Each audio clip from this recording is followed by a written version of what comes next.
bloquera ta vie. Nous allons lire Ésaïe chapitre 40, 30 à 31. Ésaïe 40, 30 à 31. Je lis la parole du Seigneur. Les adolescents se fatiguent et se lassent, et les jeunes hommes chancellent. Mais ceux qui se confient à l'Éternel renouvellent leur force. Ils prennent le vol comme les aigles. Ils courent et ne se lassent point. Ils marchent et ne se fatiguent point. Alléluia. Vous savez, Dieu nous a créés, il nous a mis sur la terre afin que nous puissions réussir selon le plan qu'il a conçu sur nous, selon le plan qu'il a mis en place sur nous. De la même manière que lui-même il a réussi à créer ou à réaliser de grandes choses, Dieu veut que nous aussi nous puissions opérer dans sa nature. Dieu veut que nous aussi nous puissions réussir. Et Dieu comme Dieu, il connaît la cause de l'échec et il connaît aussi les clés qui amènent à la réussite. Alléluia. Dieu connaît toutes ces choses-là.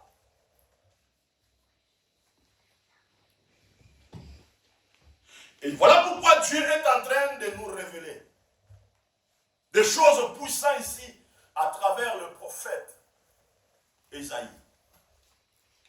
La Bible déclare, les adolescents se fatiguent et se lassent. Alléluia. Les adolescents se fatiguent et se lassent. Et je vous avais dit, nous savons qu'à quelqu'un est adolescent, il a en lui toute l'énergie, il a en lui toute la force. Quand quelqu'un est adolescent, il a de l'énergie. Il possède la force, il possède le pouvoir. Mais ici, Dieu prophétiquement est en train de parler, il est en train de dire, les adolescents se fatiguent. Alléluia. Et se lassent. Vous savez, la fatigue diminue la force. La fatigue, c'est le fait de perdre la force. Alléluia. Or, votre récit,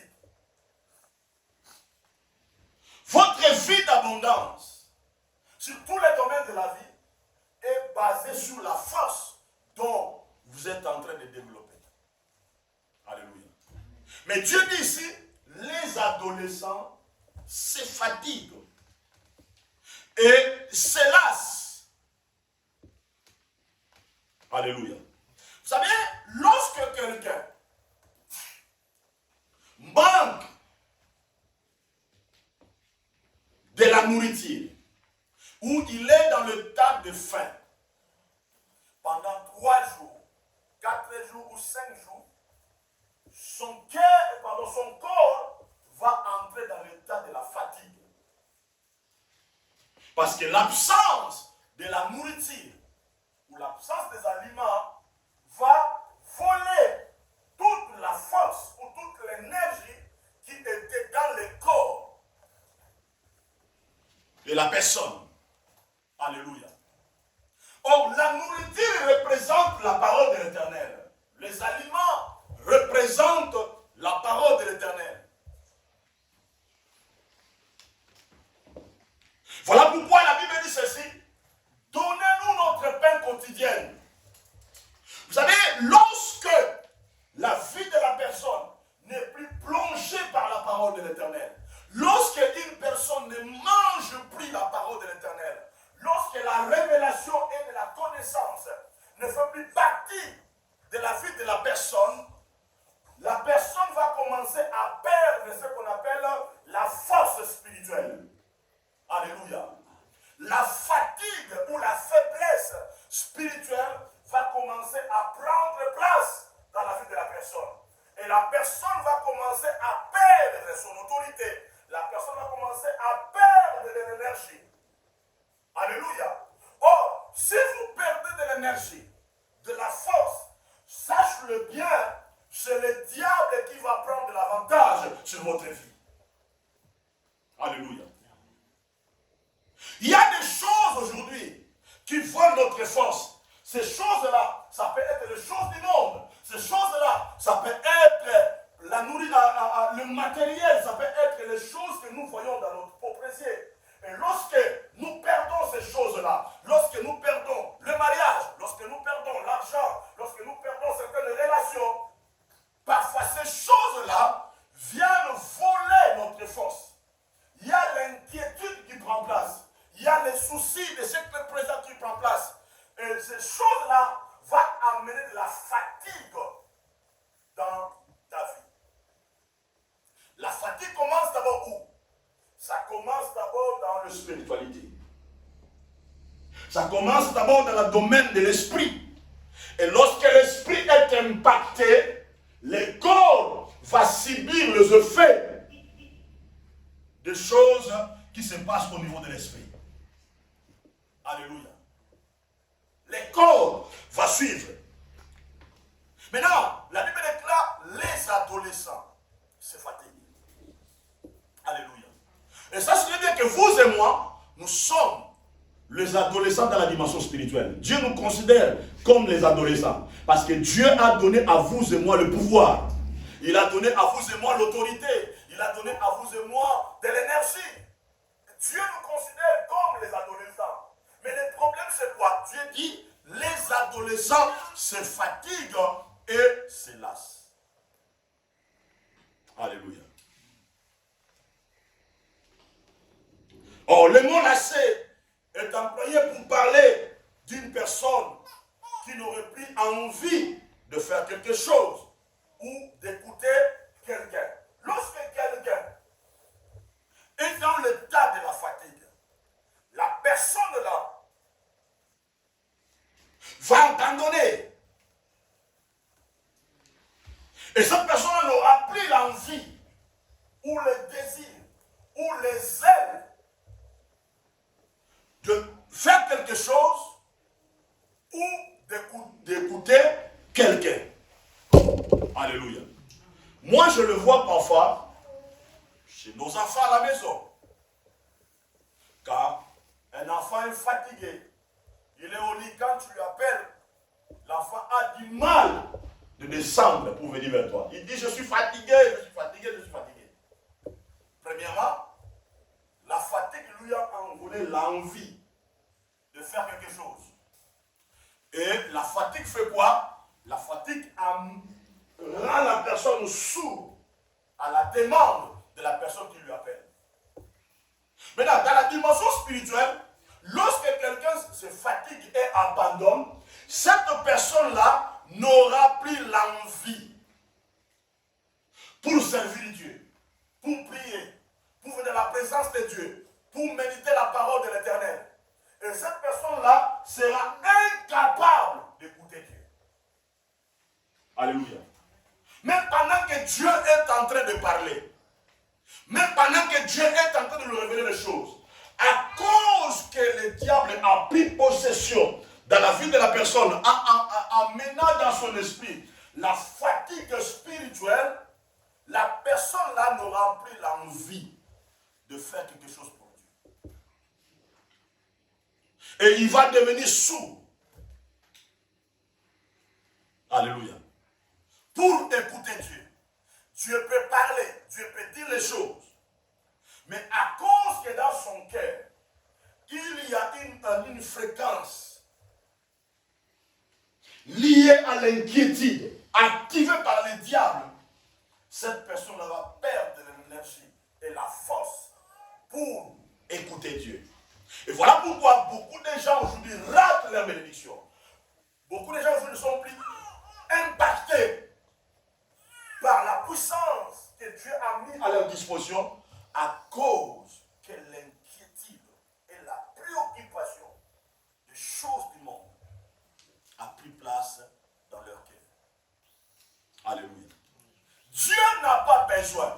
que tu te fatigues. Ok?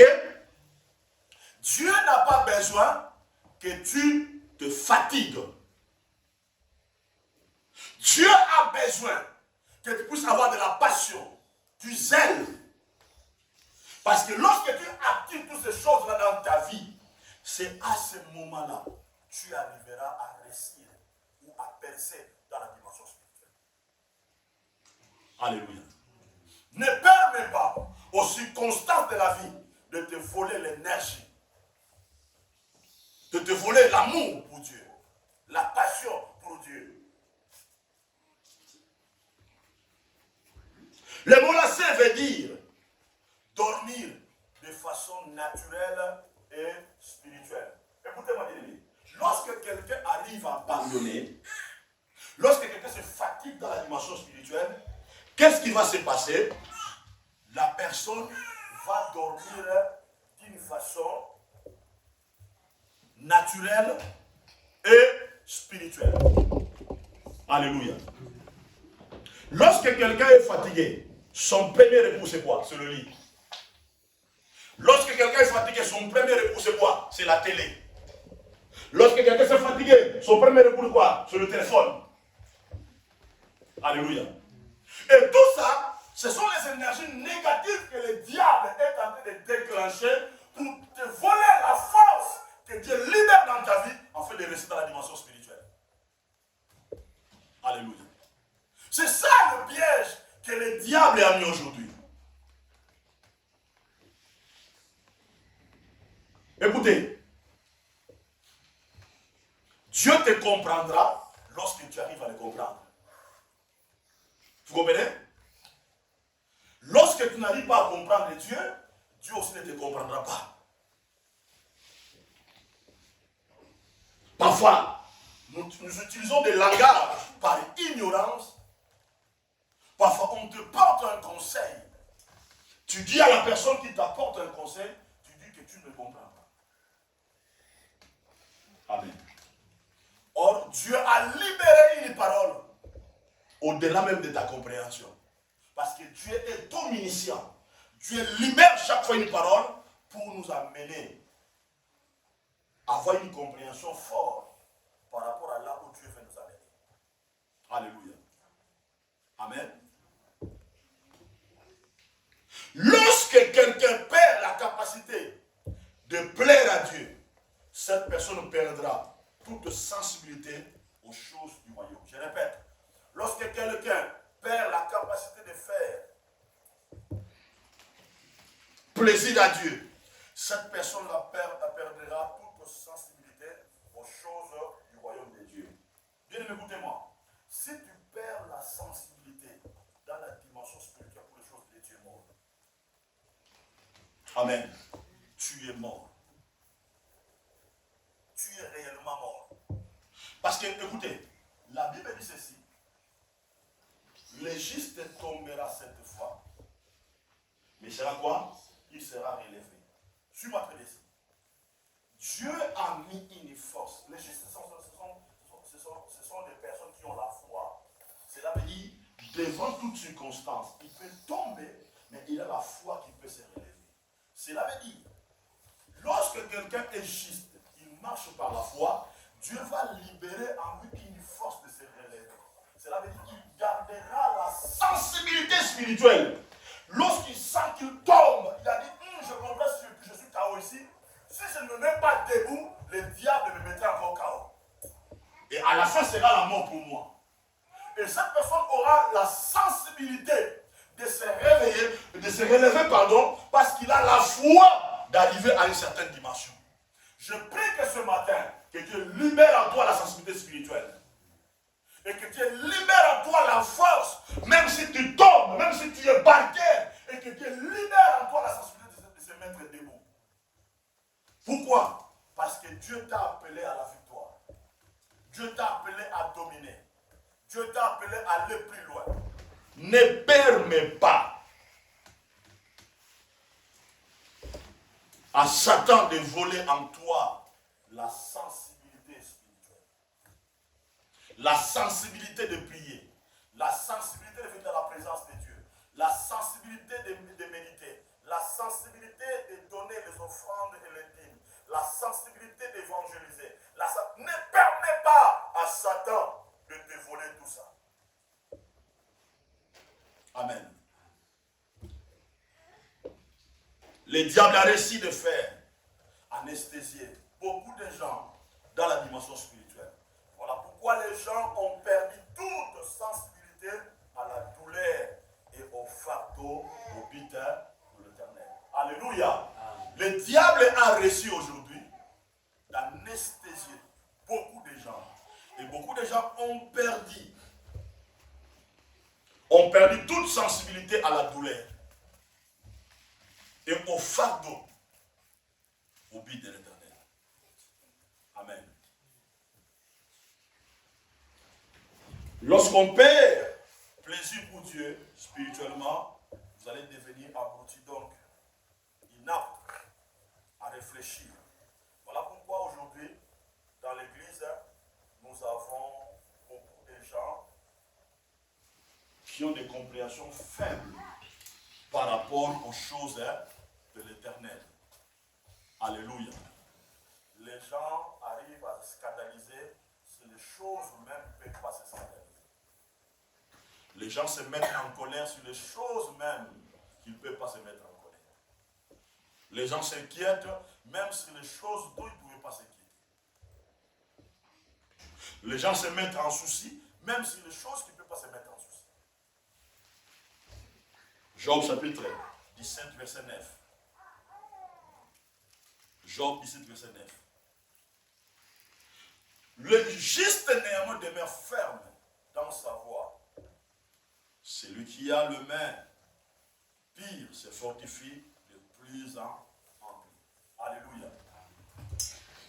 Le juste néanmoins demeure ferme dans sa voie. Écoutez, Dieu vous a établi dans le chemin vers Canaan. Et nous devons rester fermes, persévérants par rapport au chemin que Dieu nous a placé. Écoutez bien aimés, Dieu est avec Israël, n'est-ce pas? Dieu est avec Israël, n'est-ce pas? Pendant leur voyage vers Canaan. Est-ce que tout était facile? Non, non, non, non. Pendant leur voyage, Pharaon les a attaqués. Pendant leur voyage, ils ont rencontré la mer Rouge. Pendant leur voyage, ils ont rencontré le Moab. Ils ont rencontré Amalek.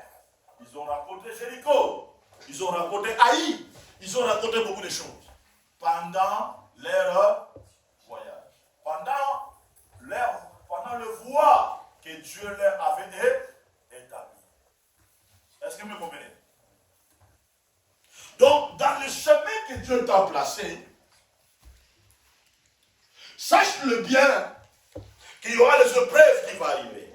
Le diable sera là. Et Dieu aussi va te tester. Si réellement tu lui fais confiance, si réellement tu restes fidèle sur le voie dont il t'a placé. Et Job, il nous dit ça parce que lui, il avait vécu cette expérience-là.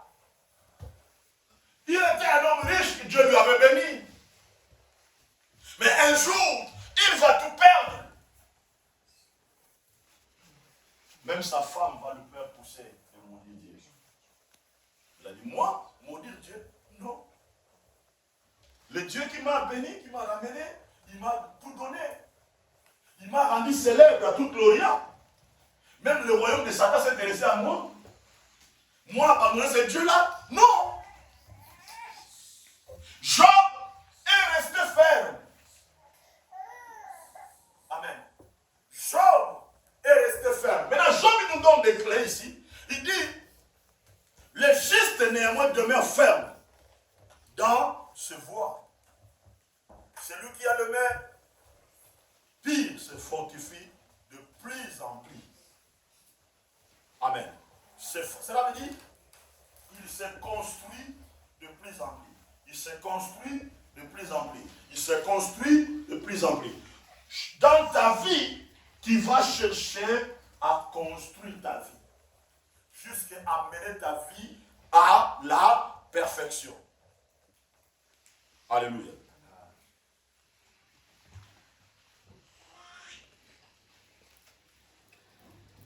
La Bible déclare, les jeunes hommes chancellent. Amen. Cela veut dire, quand tu chancelles, cela veut dire que tu manques l'équilibre. Vous comprenez? Vous commencez à marcher comme quelqu'un qui a bu de l'alcool. Vous perdrez l'équilibre. Vous n'êtes plus stable. Amen. Le jeune homme chancelle. Vous comprenez? Donc, quand vous arrivez dans cet état-là, cela veut dire vous perdrez de stabilité. Vous devenez stable.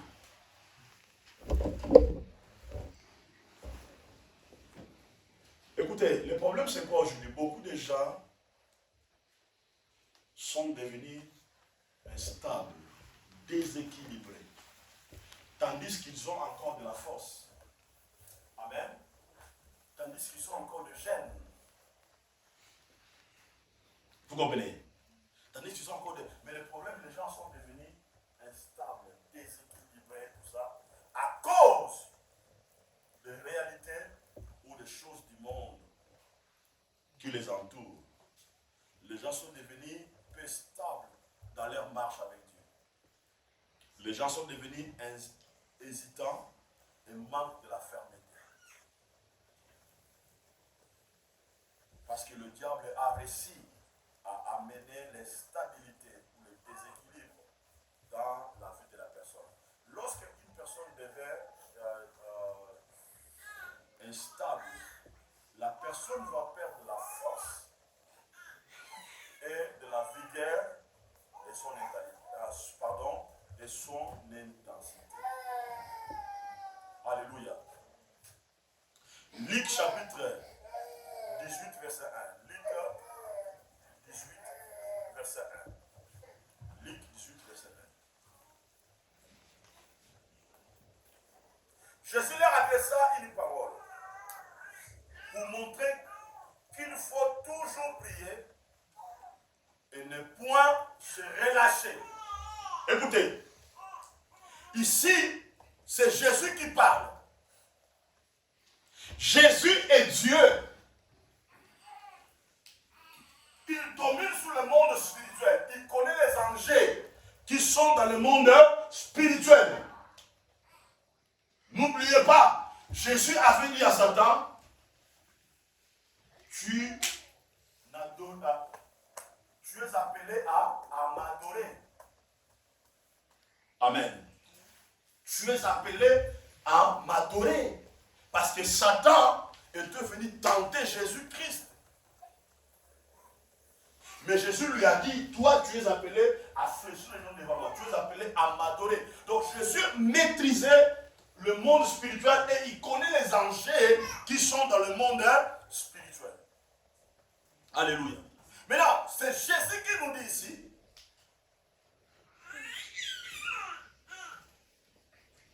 que nous devons toujours prier. Que nous devons toujours prier. Alléluia. Nous devons toujours prier.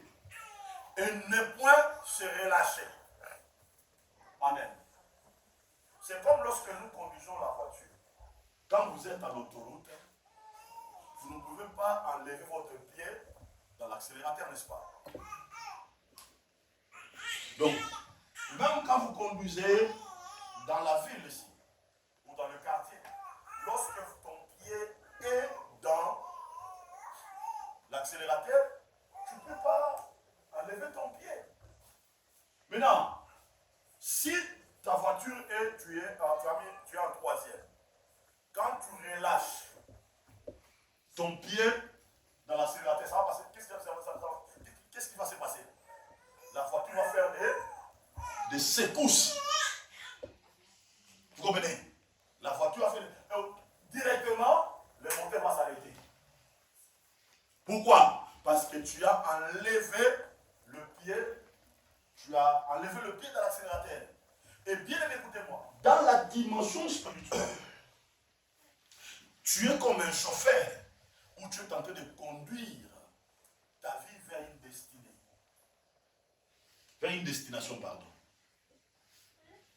Tu es en train de conduire ta vie quelque part. Et ton pied doit être dans l'accélérateur. Et tu dois mettre la vitesse. Et surtout relâche. Il y aura des secousses et des mouvements dans la dimension spirituelle. Et l'intensité et la force dont Dieu avait libéré à toi va faire quoi? Va s'arrêter. Et voilà pourquoi Jésus nous dit que nous devons toujours prier et ne point se relâcher. Combien de gens aujourd'hui ont relâché? Combien de gens aujourd'hui ont abandonné? Combien de gens aujourd'hui donnent des raisons? Je pense que vous vous souvenez des messages que je vous enseignais des années passées, que lorsque Dieu a voulu tuer Moïse, à cause que Moïse donnait beaucoup d'explications de bateau. Vous vous souvenez de ça? Que je vous avais enseigné que Dieu n'accepte pas les esquisses. Vous vous souvenez encore de cet enseignement? Si vous voulez, je vais vous balancer ça, même demain dans notre école, pour que vous puissiez suivre cet enseignement. Alléluia. Donc, quelle que soit la situation, quel que soit le problème, mais Dieu nous dit de ne pas relâcher. Bien aimé, c'est mieux que je garde mon pied sur l'accélérateur et que je conduis ma voiture dans la dimension spirituelle en deuxième ou en troisième, que je mets ma voiture spirituelle en arrêt. Parce que si je garde, je mets toujours mon pied en deuxième et en troisième, je sais qu'un jour Dieu me donnera la force de mettre ma vitesse en sixième ou en cinquième. Alléluia. Qu'est-ce que je voulais dire par là? Tu dois savoir que même ta prière de 10 minutes et de 15 minutes est importante. Amen. Jésus a dit, Père, je sais que tu m'exauces. Lazare sort. Lazare est sorti. Une prière de quelques minutes. Amen. C'est mieux que je vienne passer 2h30 ou 3h dans la présence de Dieu que je reste à la maison. Amen. Donc je dois toujours garder mon pied dans l'accélérateur. Amen. Pour que je garde la puissance ou l'énergie spirituelle que Dieu a libérée là-bas. Jésus leur adressa une parole pour montrer qu'il faut toujours prier. Ne point se relâcher. Ne point se relâcher.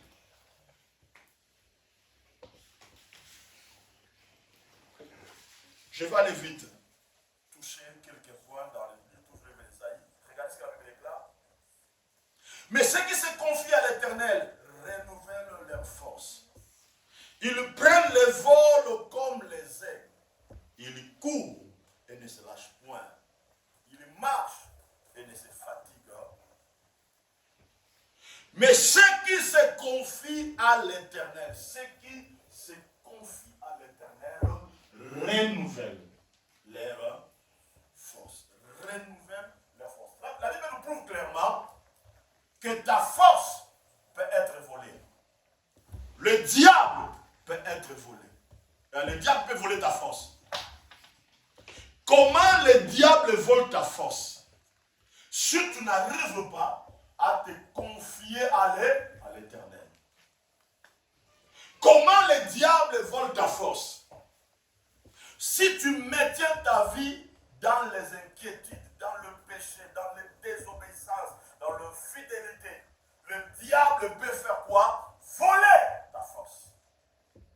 Mais la Bible pose une condition. Il dit, ceux qui se confient à l'Éternel, ça veut dire, croient au Seigneur. Amen. Ceux qui disent, Dieu, tu es capable, je me confie à toi, je m'abandonne à toi, je compte sur toi. C'est toi ma force, c'est toi mon secours, c'est toi qui es tout pour moi. Je confie ma vie à toi. La Bible dit ceci. Ce sont ceux-là que leur force se renouvelle. Cela veut dire, Dieu leur donne une nouvelle force. Et c'est là où j'ai compris que Dieu, il est celui qui renouvelle la force. Écoutez, on ne nous a pas donné l'âge, amen, des gens à qui Dieu peut renouveler la force. Cette force-là touche tous les âges. Regardez, à l'âge de 99 ans, Dieu arrive. Abraham se confie à l'Éternel. Dieu a renouvelé sa force.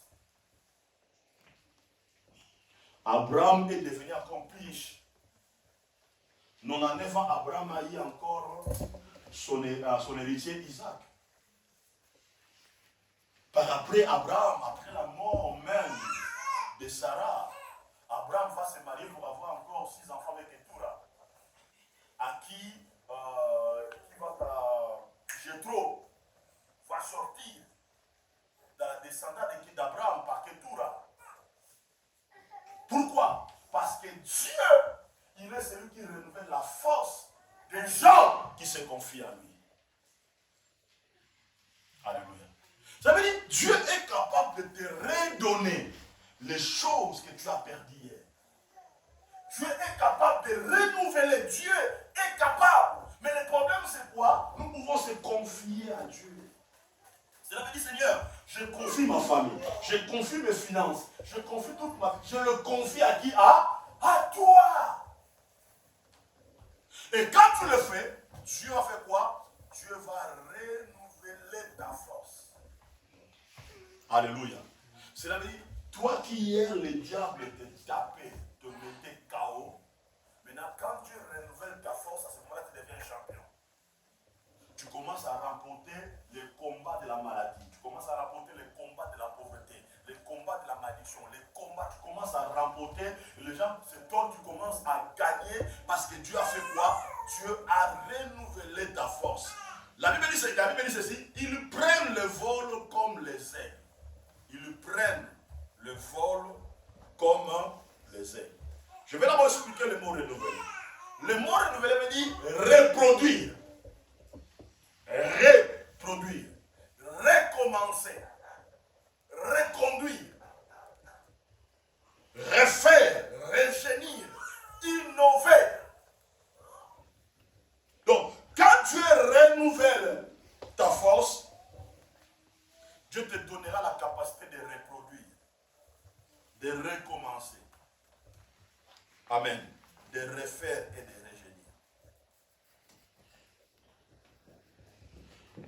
renouveler veut dire donner un aspect nouveau. Donner un aspect nouveau. Dieu est capable de te donner un aspect nouveau dans la dimension spirituelle et physique lorsque tu arrives à se confier en lui. La force veut dire pouvoir ou puissance. Dieu est capable de donner la force spirituelle. Et la Bible déclare, ils prennent le vol comme les aigles. Amen. Le vol, c'est une distance parcourue par un oiseau en volant sans arrêt. Amen. Le vol, c'est une distance parcourue par un oiseau en volant sans arrêt. Écoutez, il y a un phénomène qui se passe. À chaque fois que l'été arrive, il y a des oiseaux qui quittent l'Afrique du Sud, qui quittent le Congo pour venir ici en Belgique, pour venir ici en Europe. Oui, hein? Chaque année, moi je le vois chez moi, comme on a des petites forêts là-bas, chaque été il y a des oiseaux qui quittent l'Afrique du Sud, qui prennent, ils savent déjà que non, quand c'est puissant ça. Comment ils savent que là-bas il y a l'été? Quand l'hiver arrive, il fait quoi? Ils prennent encore le vol pour retourner en Afrique. Tandis qu'il y a des gens qui cherchent les visas, les billets, tout ça. Et d'ailleurs, il n'y a pas l'immigration.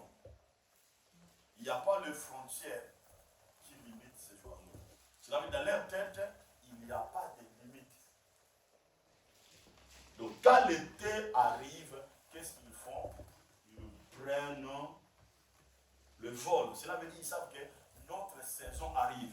Et ce qui est puissant, ils savent que l'objectif c'est quoi? C'est arriver en Belgique. Et d'ailleurs, il y a des oiseaux qui sont programmés d'arriver en Espagne, en Italie, en France et en Belgique. Alléluia. Vous savez, la Bible déclare, quand tu te confies à l'Éternel, Dieu te révèle la force. Vous comprenez? Et tu vas prendre le vol comme l'aigle. Tu vas envoler comme l'aigle. Alléluia. Ça veut dire que Dieu va libérer une puissance en toi. Tu auras une vision claire de là où tu vas. Tu auras une vision claire de tes objectifs. Est-ce que vous me comprenez? Tu auras une vision claire. Suis-moi ici, s'il vous plaît. Tu auras une vision claire des choses. Parce que le vol est lié à un voyage aérien d'un avion. Alléluia. Écoutez, suis-moi très bien. Dieu veut que nous puissions prendre le vol. Cela veut dire de voler. Amen. Dieu veut que nous puissions pas marcher en bas. Mais Dieu veut que nous puissions marcher dans les hauteurs. Si vous comprenez? Dieu veut que nous puissions marcher dans les hauteurs. Là où il y a le vent, là où il y a des turbulences. Dieu veut que nous puissions opérer dans cette dimension-là. Le vol, c'est une action de quitter le sol pour les airs. Alléluia. Le vol, c'est une action de quitter le sol pour aller vers les airs. Lorsque un avion veut voler, il fait quoi? Il quitte le sol pour aller vers les airs. Cela veut dire, quand tu te confies à l'Éternel, Dieu va renouveler ta force. Alléluia. Et qu'est-ce qui va se passer? Tu vas prendre le vol comme l'aigle. Cela veut dire, tu vas quitter la dimension terrestre pour aller vers la dimension céleste. C'est parce que dans cette dimension-là qu'on arrive à faire quoi? À voir et à regarder. Et la Bible déclare, tu vas voler comme un aigle. Et je vous avais dit, l'aigle, lorsqu'il est en haut, il voit 8 fois. Ça veut dire, sa vision est plus perçante. Il voit 8 fois que la vision de l'homme. 8 fois que la vision de l'homme. Mais là, c'est dans le ciel là-bas. C'est dans le air là-bas. C'est là où c'est là où l'aigle voit 8 fois plus meilleur que l'homme. Cela veut dire, si tu arrives à se confier à l'Éternel et que Dieu renouvelle sa force en toi, Dieu va développer en toi une vision prophétique plus élevée. Pourquoi? Parce que tu voles dans la dimension spirituelle. Et là, tes yeux spirituels s'ouvrent. Tu n'es plus aveugle. Tu vois plus meilleur que les autres personnes. Dans la dimension prophétique, tu dors, Dieu te révèle les choses. Parce que ta vision est plus perçante dans la dimension spirituelle. Dieu ne te cache plus rien. Pourquoi? Parce que tu te confies à Dieu. Et Dieu a dit, cacherai-je à mon serviteur Abraham quelque chose? Pourquoi? Parce que Abraham s'était confié à Dieu. J'aime cet enseignement quand j'ai enseigné ça à l'église Impact à Bruxelles. Je dis, lorsque Abraham a vu, il a cru. Sa vision prophétique avait complètement changé. Et dans cette saison, Dieu veut que notre vision change. Je prie que Dieu te donne une vision claire dans la dimension spirituelle. Et que tu puisses voir 8 fois plus meilleur que les autres personnes. Et que ta vision devienne comme la vision de l'aigle. Et que dans la dimension spirituelle, que tu puisses avoir une vision plus perçante. Alléluia. Et je prie que Dieu t'accorde ça. Voilà pourquoi l'apôtre Paul dit que Dieu illumine les yeux de votre cœur. Que Dieu illumine les yeux de votre cœur. Si tu étais devenu aveugle dans la dimension spirituelle et que tu ne voyais plus, je prie que Dieu te ouvre les yeux. Alléluia. Mais le problème, voyager avec Dieu sans se relâcher, sans abandonner. Amen. La Bible dit dans le livre de Galates, chapitre 6, verset 9. Galates, chapitre 6, verset 9. Galates 6, verset 9. Regardez ce que la Bible déclare.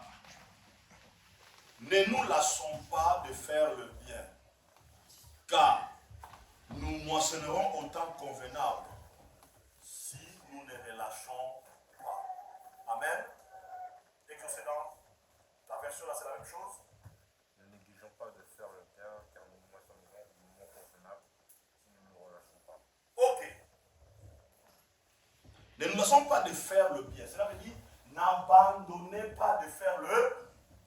N'abandonnez pas de faire le bien. N'abandonnez pas. Même si la situation est compliquée, Dieu nous dit de ne pas abandonner. Frères, sœurs, posons-nous la question, pourquoi Dieu nous dit de ne pas abandonner? C'est qu'il y a un secret derrière. Vous comprenez? C'est qu'il y a un secret derrière.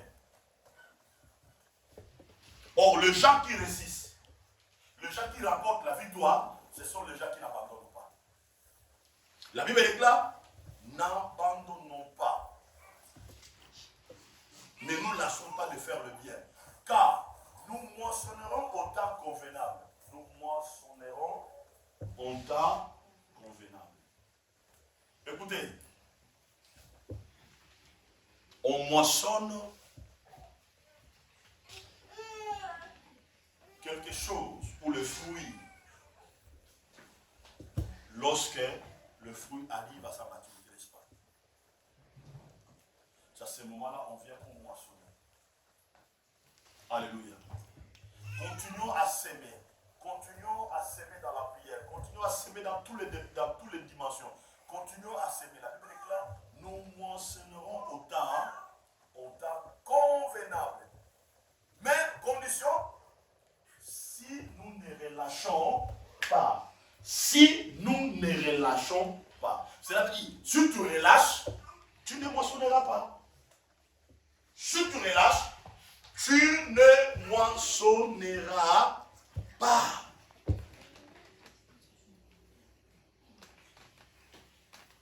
Apocalypse 12, verset 14. Apocalypse 12, verset 14. Apocalypse 12, 14. Je lis la parole du Seigneur. Et les deux ailes du grand aigle firent donner à la femme, enfin qu'elle s'envola au désert, vers son lieu où elle est nourrie autant, où elle est nourrie un temps, de temps, et la moitié d'un temps loin de la face du serpent. C'est là où je vais clôturer. Je vais juste vous expliquer cette vérité ici. La Bible dit ceci. Le désert du grand aigle, le désert du grand aigle fut donné à la femme. Ici, Jésus, vous connaissez que Jésus représente l'aigle, n'est-ce pas? Prophétiquement, Jésus représente l'aigle. Et la Bible dit ceci, les deux ailes des grands aigles est donné à la femme. La femme c'est qui? La femme c'est l'Église. Amen. La femme c'est l'Église. Jésus a donné à l'Église le Saint-Esprit, la puissance, l'autorité, la domination. Jésus a donné ça à l'Église. Et cette femme-là, c'est vous et moi. Amen. Pourquoi Jésus a donné ça? Afin que la femme puisse s'envoler au désert. Laisse-moi te laisser. Le désert représente le problème. Le désert représente la difficulté. Le désert représente un lieu où il n'y a pas d'eau, où il y a la chaleur du problème. Mais Dieu nous a donné le Saint-Esprit. Il nous a donné l'autorité et le pouvoir pour que nous puissions voler dans le désert. Vous comprenez? Cela veut dire, au milieu des problèmes, au milieu des difficultés, le Saint-Esprit est là pour m'enseigner. Le Saint-Esprit est là pour m'encourager. Écoutez bien aimés. Écoutez-moi, très bien, écoutez-moi. Regardez-moi, je vais vous dire quelque chose. Lorsque Jésus arrive au tombeau de Lazare, Marie et Marthe, Lazare était leur frère propre, n'est-ce pas? C'était leur unique frère. La Bible ne nous a pas dit si Lazare et Marie et Marthe c'était des orphelins de père et de mère. Mais je pense que oui. Amen. Parce que là-bas, on ne parle pas de parents de Lazare et de Marie et Marthe. Maintenant, lorsqu'ils arrivent, Marie, lorsque Jésus parlait de la résurrection, Marie, elle ne s'intéressait plus à son frère Lazare à cause du temps de la décomposition de son cœur. Marie et Marthe, ils ont dit, mais écoutez, Jésus, notre frère, il est déjà mort. Son corps est déjà décomposé. Donc nous, on ne peut plus s'intéresser à son état. S'il était vivant, oui. Amen. Mais dans l'état où il est là, nous, on ne peut plus s'intéresser. Mais écoutez, bien aimé, Jésus s'intéressait à un corps décomposé. Jésus s'intéressait à une situation pourrie. Écoutez, pendant que les gens ne s'intéressent pas à ton problème, qui est décomposé, qui est pourri, qui est détruit, Jésus s'intéresse à ta situation. Vous savez que la Bible déclare Jésus restaure même la maison en ruine. Vous avez déjà dit ça? Il restaure même la maison en ruine. Pendant que les gens ne s'intéressent plus à ton problème, Jésus s'intéresse à ton problème. C'est pour cela, dans chaque désert de ta vie, demandez au Saint-Esprit de te diriger. Ne laissez pas tes émotions, ne laissez pas les choses charnelles prendre le devant, pardon. Écoutez, la Bible déclare, il s'envola au désert vers son lieu, où elle est nourrie de temps en temps. Écoutez, c'est dans le désert que Dieu te nourrit. C'est dans le désert que Dieu te nourrit.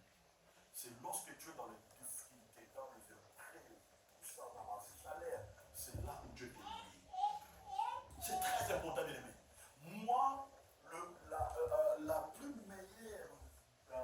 meilleure chose de ma vie, je l'ai apprise dans le désert. C'est dans le désert que j'ai appris beaucoup de choses avec Dieu. C'est dans le manque, dans la souffrance, dans les épreuves, c'est là où j'ai appris. Bien aimé. Il y a un enseignement que je vais vous enseigner. Dieu a dit ceci. Quand Dieu a libéré le peuple, Dieu avait des choix. Dieu avait voulu amener le peuple vers le chemin des Philistins. Il a dit, bon, je ne l'amènerai pas là-bas. Si ils rencontreront des gens, ils peuvent retourner. Dieu a dit, je les mettrai dans le chemin du désert. Écoutez, bien aimé, Dieu te met dans le chemin du désert pour que tu puisses voir comment Dieu est capable de diviser la mer rouge. Pour que tu puisses manger le pain du ciel. C'est ça le désert. C'est ça le désert. C'est ça le désert. Je ne comprends pas pourquoi on pleurniche. On ne comprend pas ma situation, tout ça. Parfois pas humilité, hein. On s'est mis, on dit ça, c'est bien écouter ça. Amen. Je n'ai pas humilité, je vais écouter ça. Mais parfois, quand je prends cette position-là, Dieu n'est pas d'accord avec moi. Vous comprenez? Parfois, Dieu n'est pas d'accord avec moi. Dieu nous nourrit dans le désert. Amen. Vers Solier, où elle nourrit un temps, le temps et la moitié d'un temps, loin de la face du serpent. Écoutez, le serpent, c'est qui? C'est le diable. Dieu nous prépare, Dieu nous nourrit loin du serpent. Amen. Quand tu es nourri par la parole de l'Éternel, Dieu il te donne la force. Voilà pourquoi j'aime ce que le Seigneur lui-même a dit à Josué. Il a dit ceci, que ce livre de la loi ne s'éloigne pas de ta bouche. Tu dois le méditer jour et nuit, afin que tu puisses. Cela veut dire, tu dois mémoriser cette parole. Ça doit entrer dans ton cœur, ça doit fonctionner dans ta vie. Ça doit fonctionner dans ta vie. Et tu verras que Dieu marquera